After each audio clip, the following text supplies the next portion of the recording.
Hi guys, Nothing Fancy again with another knife review. Thanks for the positive comments and the good ratings on my videos. That encourages me to do more, and I'll do just that as much as my schedule will allow, pulling from my own experience and my own collection. So take it for what it's worth. I'll just share my opinions, and maybe you'll agree, maybe you won't, but maybe it'll give you some background on some knives perhaps you're contemplating on buying. In this video, I'm not going to talk about the knife shown on the cover, although I do own that knife and it rocks. This knife rocks. What I want to talk about is something different though. This is a Special Projects catalog from Cold Steel, number 34, fall 2007. I got a newer one around here somewhere. I don't want to look for it, so I'm just going to use this one. Anywho, here we are perusing on the toilet, the knife catalog, and there's lots of cool knives in here. I know there's controversy over Cold Steel, but they do supply some cool knives, and some are really good values, and that's where we're going to go on page 65. Actually, the Machete section. That's right, the Machete section. And you're going to find a wicked cool survival knife here. Not perfect, but for the money, it's a lot of blade. It's this 12-inch Bowie Machete by Cold Steel, number 97 BW12S, for 20 bucks. You heard me right, 20 bucks. They call it a machete. I'm going to call it a survival knife. And here it is. I have several of these. They're so cheap, I bought two. Anytime I like something a lot, I always try to buy two if I can afford it. Sometimes I buy two even if I can't afford it. It's pretty bad. It's a sickness, I know.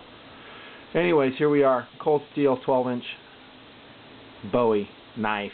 I'm going to call it a knife again. Let's first talk about this sheath.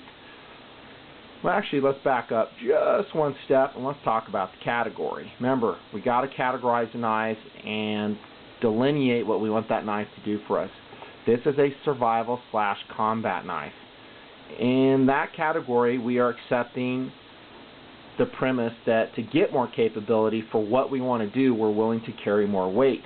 So we kind of step up from other categories, and with that weight, we get more knife with more capability. Maybe a knife able to make shelter, defend ourselves against man or beast, whatever heck comes your way, Bigfoot, Sasquatch, I don't know, house cats.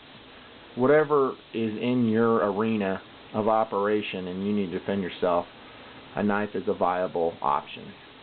Okay, so this is a combat/survival knife, something that we would build shelter or defend ourselves with. So it is going to be heavier.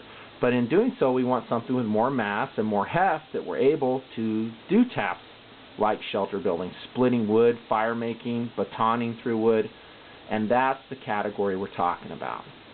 Now, this can be quite an expensive category. In other words, if you find there's knives that range all the way up to $500, heck, even more than $500 in this category. So when you say that we're able to get a viable option in this category for $20 like this knife, that's pretty good. So now we can start with the specifics now that we've laid that foundation of what we're talking about. First off, the sheath, good job Cold Steel. They didn't make a leather sheath. I think leather sheaths in a combat/survival category are old-fashioned and completely outmoded. Why do I say that? Because I've been out in the woods many times in snow and rain and sleet where my survival knife sheath, made out of leather, thank you very much, soaked up so much water, it added weight to my loadout, and it also started rusting the blade because a leather doesn't dry out. Now, nylon's not perfect. I think Kydex is a much better choice. However, for this price category, an inexpensive knife to fit in this category, it's actually a pretty good option. So what did Cold Steel do right on this sheath? Well, they riveted it for one. It's riveted all the way around. It has a reinforced tip. It also is designed such that your blade will not directly impact the rivets or the stitching. They have an insert in there which your blade will rest against. Good job, Cold Steel. No, you're not going to find any cool, super awesome tech lock fasteners for your molly gear back here. You're just going to find a simple loop for your belt. Oh well, that's the cost of doing business at $20, I guess.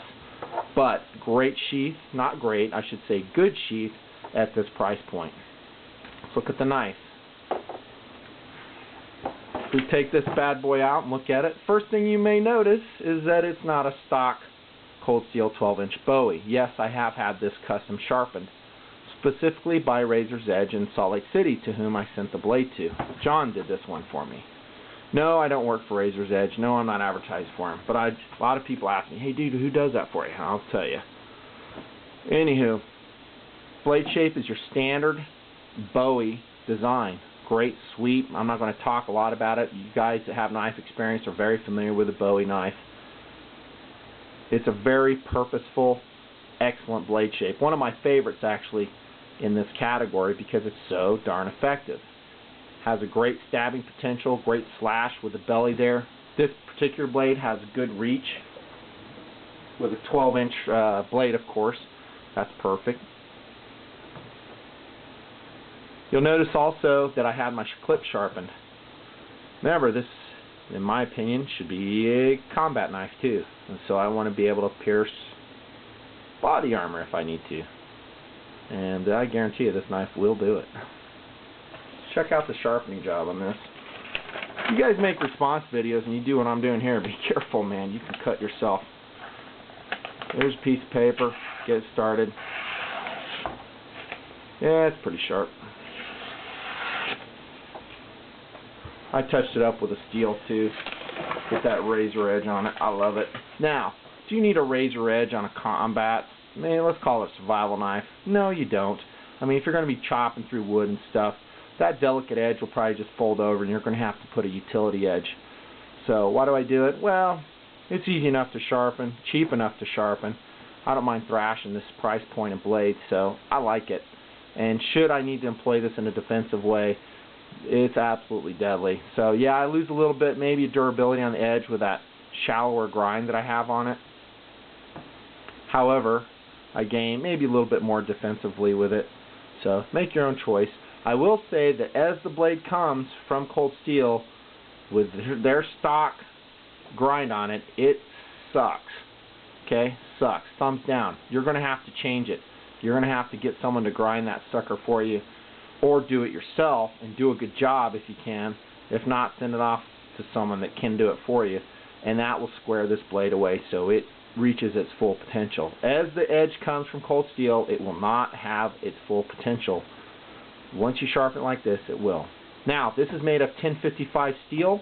It's along the lines of 1095 steel. It's a general purpose tool steel. No, it's not super great at edge holding. Yes, I have experience with it. Is it worth the money? Yeah, sure it is. For 20 bucks, you bet. Easy enough to sharpen. Not stainless, so dadgummit, you better keep it oiled up really good. If you don't, you're going to pay a price.